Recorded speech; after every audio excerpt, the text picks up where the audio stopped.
Milo? Oh yeah. All right, yo, come on, let's get this energy up. Come on. Let's hear it. At the very least, give yourselves a round of applause, right? I mean, shit. It ain't easy being the audience and open mic, y'all, so I appreciate y'all. I mean, just so you know, this does count as community service. If you guys are working off a ticket or something, you guys are gonna get credit at the end of this, I promise. But no, where are my potheads at? Come on, potheads. Make some noise. Any potheads out there? Woo, hell yeah. It's always good to know you're amongst friends, right? I'm just gonna say this right now. Do you guys remember when smoking weed was fun?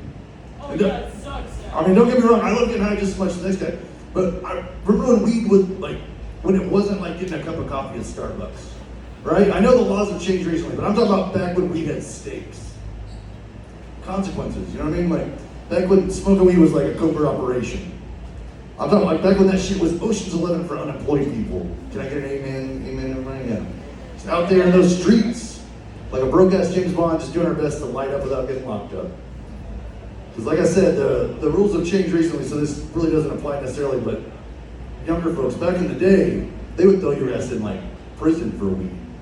I'm talking like grown up, like butt fuck you prison for like a little bit of weed. Like judge, jury, all that shit. Bang the gavel, like, we find you guilty of trying to enjoy your Tuesday. Here's Peter Private Sing Sing, bitch. And imagine being one of those sad sons of bitches that did 10 years in the penitentiary for weed, right? Meanwhile, we're all prancing around these bougie-ass weed boutique stores without a care in the world. This motherfucker's down in the hole, doing hard time. We're buying some Care Bear sounding shit from like what is basically the Disney store for weed at this point, right? Because I don't know if you guys have like experienced these kaleidoscope-ass sci-fi dispensaries, anybody? Like they got a lot of them in Colorado. I'm talking about the dispensaries that make you feel like you're about to buy a half ounce off the bridge of the Enterprise. You know, like these motherfuckers look like they should have laser tag in the back. And as I say that out loud, I do gotta say that does kind of sound badass, right? So Elon Musk or whoever the fuck's listening, don't steal that from me, please. It's a lot of, yeah, you know, I can sense them. No, but back in my day, when this shit was covered up, like the closest thing to a dispensary I had was my homeboy Kyle's apartment.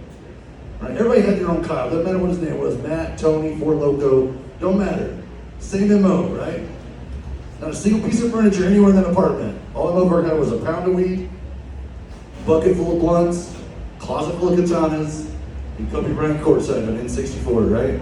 And we were in paradise, just huddled together in the shadows, like in the dark, like some weed Anne Franks, just praying nobody finds our ass. And that was nice, you know.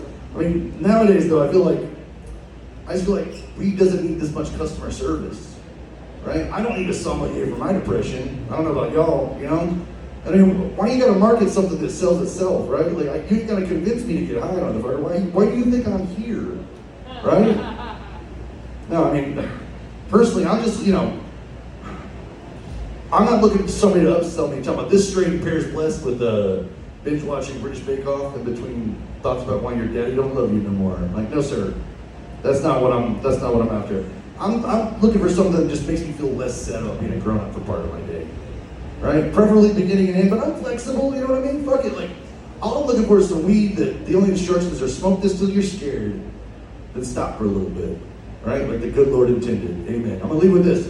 Hey, we got any movie fans? Any movie buffs, anybody? You guys like the Coen brothers, you know, like Fargo, Oh Brother, Where Art Thou? Their first film, the finale of that film was filmed right here through that window. They shot his ass, it's called Blood Simple. Shot his ass, he hits the ground, and what's her, cute little Fargo lady, she, McDermott, yeah. She scurries across that wall right there, and she knocks the light off with her shoe.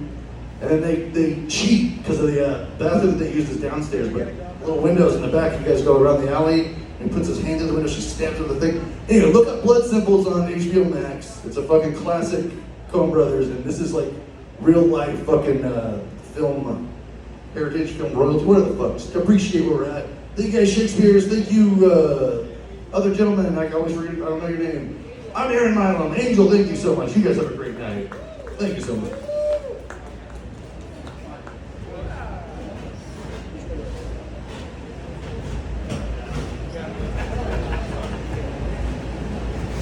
The only escape room that you can do comedy in, escape room, only room that you can do comedy in, it's like alright.